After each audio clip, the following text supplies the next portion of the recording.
I bring all my stuff with me. I travel. It's a lot of preparation, but to me, I feel a lot better doing it that way. You know any jokes?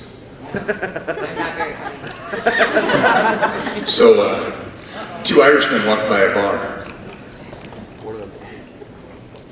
Irishmen don't walk by bars. All right, questions? Young lady? First of all, I want to just really thank you, Nicole, for your website. I'm a member of that, and I love it. Every day I go on and I look for something new that you have to share, and I take my papers written down with your, routines on it and work out with it. I do appreciate that. Thank you. I just have a question. I get a lot of people at the gym saying, Jeff, you need to gain weight to build muscle. And I'm about 10 to 12 pounds over my competition weight. And I feel comfortable there. I don't feel like they keep saying, are you going to be competing? You look like you're ready to compete, and can I still build muscle? Is it just going to take longer if I think people have this misconception that they have to bulk and gain tons of body fat in order to gain muscle, and I don't believe that's true. I think you need to have a little bit of body fat, yes, of course, and your calories should be up a little bit higher to make sure you have enough fuel for your training. You're not in a cutting phase, you're not doing tons of cardio, you're focusing on the weights to build the muscle. If your energy is good, your strength is going up, you are in a good spot. Most important thing that I heard you say right now is that you're comfortable with the way that you feel. You're happy with the way that you look right now. Who cares what anyone else says? Everyone has an opinion, and no one knows what you do on a regular basis. So you have to make yourself happy. Don't listen to anybody else. But yes, it depends on your body type. If you are genetically a little leaner, it will take you longer to build muscle, but you don't need to gain a ton of body fat, because when you do start leaning out again, you most likely will have to work a lot harder to get that body fat off and risk losing the muscle that you work so hard to gain. And I really appreciate your comment about my website. We just relaunched it in March, and it's been something that I wanted to do for a really long time. Have like an exclusive area where I could do full-length workout videos and give people a more in-depth view as to what I actually eat during the day, and recipes and how I just structure my day. Give you more of a behind-the-scenes look. We're doing more print-and-go workouts for you guys. We just did a shoulder workout we finished today that we're going to post next week, and it's been a lot of fun, and the feedback that you guys give me has really kept me motivated too. So if you haven't checked it out, it's awesome. Thank you. I need your web guy.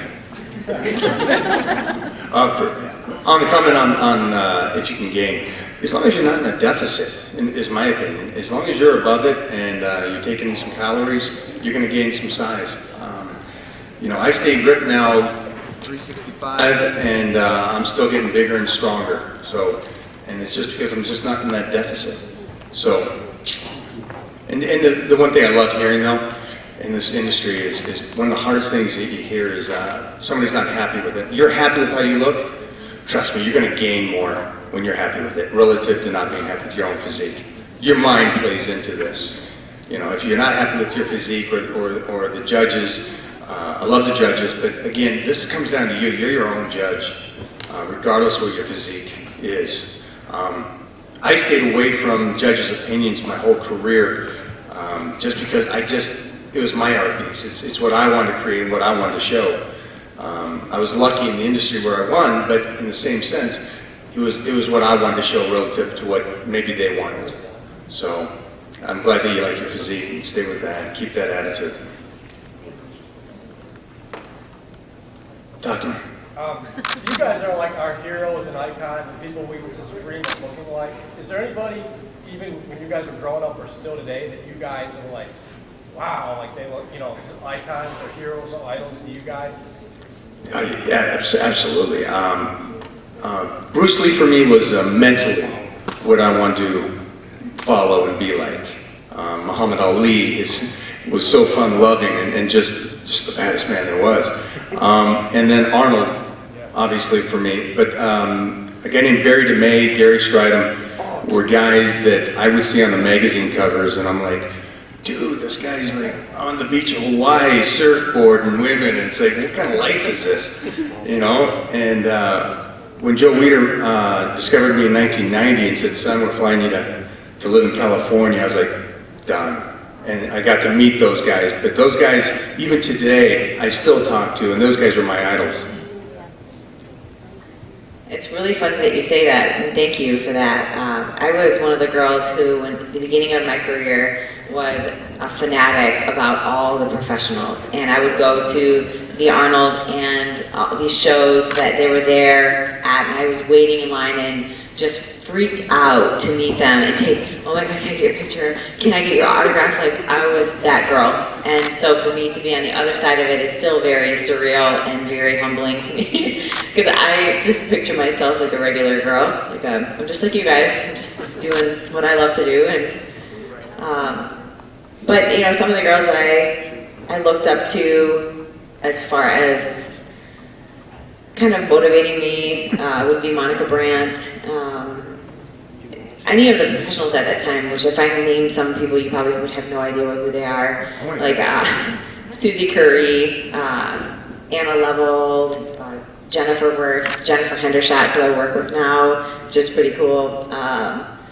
Yeah, I mean, just a lot of the girls in the industry, I think I was very intrigued by women with muscle, because it was rare, and I was always a little bit more muscular as a gymnast, and never really felt like I fit in anywhere. I was always stronger than my friends. I couldn't fit in certain clothes, and I always felt like my shoulders were really big, and guys would come and say, dude, your arms are bigger than mine, and I never wanted to hear that. But now it doesn't bother me. I'm like, yeah, let's go. So thank you. Yeah, I want to say thanks too, because one of the things that, like, same way, man, I was still on peak, but when I would see these guys and I'd walk up to them, and I was just like, you know, standing there like a dope on face. And I remember when I met Arnold for the first time, I stood there for 5 minutes. He's like, son, are you retarded? What's wrong with you? You know, so it's one of those things that it's like, are you retarded? Come on, man, let's go squat. But one of the things is that I love about my life now, mostly these years, is that I get to travel the world and meet you guys and meet people. And if it's the coolest thing hearing something like that, because I'm trying to, and that motivates me. That's also a kickstart for me too, is that I get to travel and meet you guys and hear that. And if I can give anything back in that sense of motivation or showing you a life that you can live that's fun, and this industry's actually really fun to live in, I'm happy to hear that, and I appreciate you saying that. But I'm a dork though, sorry. I wanted to look like Arnold. It was funny because you said you found women with muscle attractive.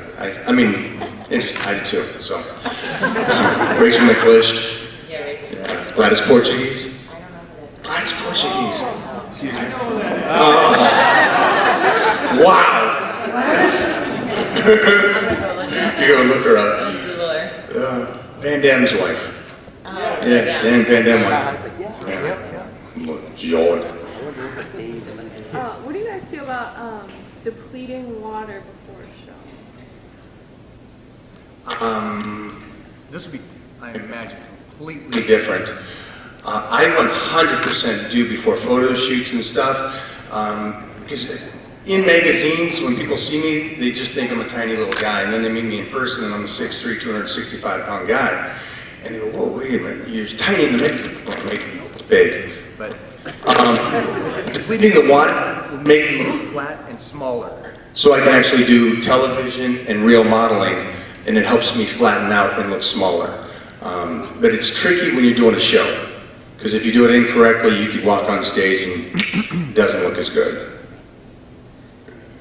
My thoughts on that are you should always be ready to compete a couple weeks before the actual show. That way you don't have to make crazy manipulations to your diet and your water levels and, you know, taking water pills and doing all that stuff. Before the Olympiad this year, I eliminated sodium a few days before, and I tapered my water down without completely cutting it, and that's it. I was eating carbs every day. I was eating fats and steak and salmon, and I just was monitoring those things, because when you drop your sodium and you're that lean, a pound or two can make a really significant difference. But if you start taking a bunch of diuretics before you get on stage, like Mike said, it can make you look flatter and softer, and you don't have that full muscle belly look that you want. That kind of creates the illusion that you're leaner. So, yeah, I don't think that it's necessary if you're in good shape.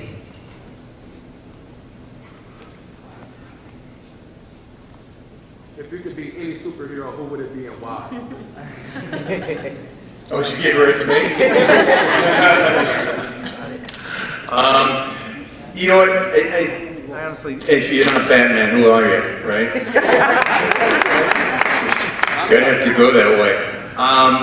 It's funny because I know that I don't think like everybody else. I'm not the same guy when I go into a gym.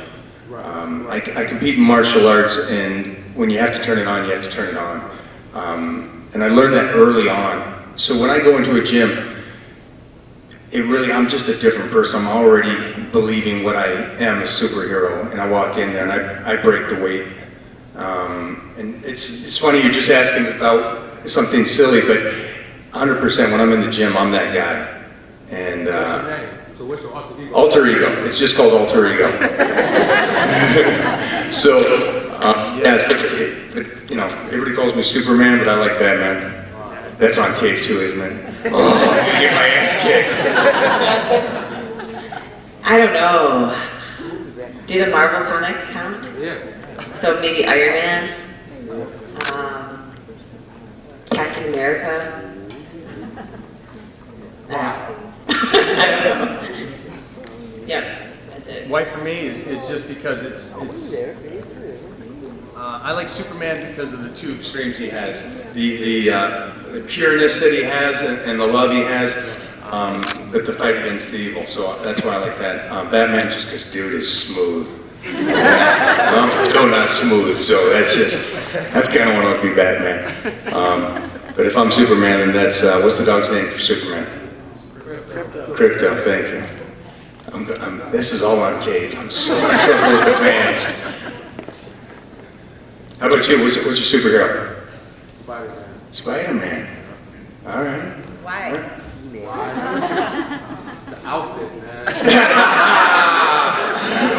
Somebody said, they go, hey, do you like being an American Gladiator? And I'm like, dude, come on, I gotta get up, get on TV, get paid, and I gotta kick ass all day. Only bad thing is you wear spandex. Yeah, so, but you like the outfit? All right now. Cool. Questions? Who have you trained within the martial arts? What's that? Who have you trained within the martial arts? I started with karate and jeet kune do, and then during that time outside of school, in school I was wrestling, and that continued for years. And then I switched into a game of taekwondo, which helps for speed and stuff. And I competed in that and got frustrated with the point systems. And then I met a guy named Mike Swain, who was the Olympic coach for judo, and we threw down, and he goes, oh, son, you're going to judo. And I stayed with judo and competed and won the California judo champ black belt, and won it 4 times. And then this, I don't know, I guess it was 3 months ago and stuff, I was inducted into the Hall of Fame of Martial Arts. So that was pretty amazing for me. So to see my idols, Don the Wilson Dragon, and those guys that I've grown up with and become friends with, that was incredible. Have you trained within the sauna? Danny and Sons is when I first got to LA. I lived in the marina. So I started with Jeet Kune Do. I still trained Jeet Kune Do and did Kali sticks. Yeah. I'm an instructor with him. Are you really? Eric Polson. Yep. Yep. That's Eric taught me Valley Judo. Oh yeah. Yeah. So yeah, I've studied everything and got my ass kicked plenty of times. Oh, yeah. I remember sparring with Eric, and he was 5 steps ahead of me the whole time. He's a wizard. That boy's a wizard. Eric Polson's a great, if you don't know, he's just a great coach. He was a great martial artist. He was in the UFC early on, but he had a ponytail. And the guy, the whole fight, was holding the ponytail. I hated that. I have that on tape. You got that on tape. Delete it. But yeah, he's just a wizard. I have two quick questions for you guys. All right, first for Nicole. Do you, when you were up there for the Olympia the last 3 times, did you think you won it? Did you look at the other girls and think, I got this, or not? And don't Be honest. And I don't want you to be, Turn the camera off. I want you to be honest. No, I was never 100% sure. This year, I felt the most confident of any of the other wins. Okay? Last year, it was between Aaron and I, 1 point. I know. So after, I felt like there's no way, like I went into the show looking the best I ever did, and I did exactly what the judges wanted me to do. If I don't win this back, then I don't know what else they want me, I don't know what else to do.